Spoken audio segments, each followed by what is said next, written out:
Keluarga korban Dr. Santi mengaku mengenal pelaku sebagai pribadi yang tertutup.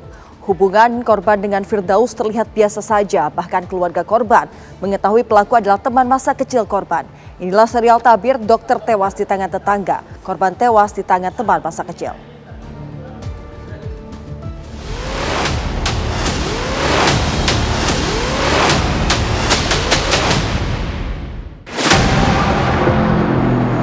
Ini kayaknya di atas ada pembunuhan. Saya lihat dah kaku, udah biru semua badannya udah kaku. CCTV di sekitar rumah korban itu mengarah ke satu orang yang kami duga sebagai pelaku. Jangan teriak, nanti saya bunuh. Dia teriak tambah kuat, terus saya piting wak, saya kunci kakinya wak.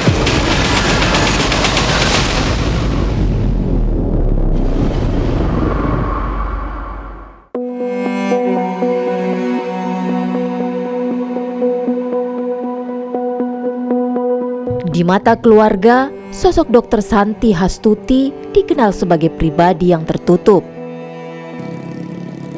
Namun, di sisi lain Dr. Santi loyalitas terhadap pekerjaannya. Sehari-hari, korban mengabdi sebagai ASN tenaga medis di Puskesmas Uring, Kecamatan Pining, sekaligus membuka pelayanan kesehatan bagi warga di sekitar rumahnya. Sehari-hariannya nggak ada, mas. Dia kerja, habis itu dia memang agak tertutup orangnya.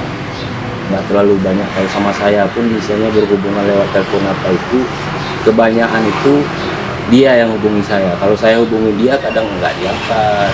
Sering juga kemarin kan lihat nggak ada kendaraan, berarti kata itu keluar gitu sebentar. Atau kalau kayak tadi kita lihat itu gerbang digembok di rantai gitu kan, itu berarti biasanya amanah dia kemarin itu dia pergi lama, bisa 2 hari, bisa bukan gitu amanahnya dia.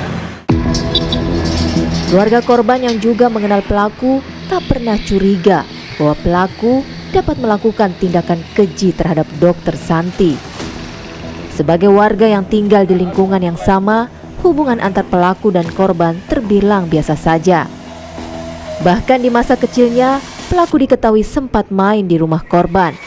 Jarang sih ketemu karena pelaku pun biasanya di sini dari kecil-kecilnya juga sering main ke rumah ini. Mas kan kayak ini baru-baru nih kayak orang nih jemur-jemur padi apa, kita biasa aja gitu, nggak ada berpikiran negatif lain-lain hal sampai terjadi ini, nggak ada. Dan kakak sebut itu jarang komunikasi pun, nah cuma kalau apa gini biasa aja. Sementara di tengah masyarakat, korban juga dikenal baik dan senang berinteraksi. Kebaikan kecil yang dilakukan korban menjadi bagian dari kehidupan sehari-harinya. Tetangga mengaku tak mendengar adanya konflik sebelum peristiwa ini terjadi. Tewasnya korban dengan cara yang mengenaskan membuat warga sekitar terkejut. Pergaulannya sama kami baik kan, kalau dia manggil kakak sama saya. Dia sering nongkrong di tempat saya, cuma dia nggak pernah melakukan tidak baik lah. Adik gorengan dia sering, pernah kita tengok di Facebook, di TikToknya pun ada gorengan kami bareng kakak sebelah katanya. Dia pernah bilang kayak gitu, ya kok Bu bisa Dr. Santi meninggal katanya, itu aja. Dia langsung dengar terkejut. Si pelaku jarang ke situ, jarang ke rumahnya karena dia komunikasi sama laki-laki jarang.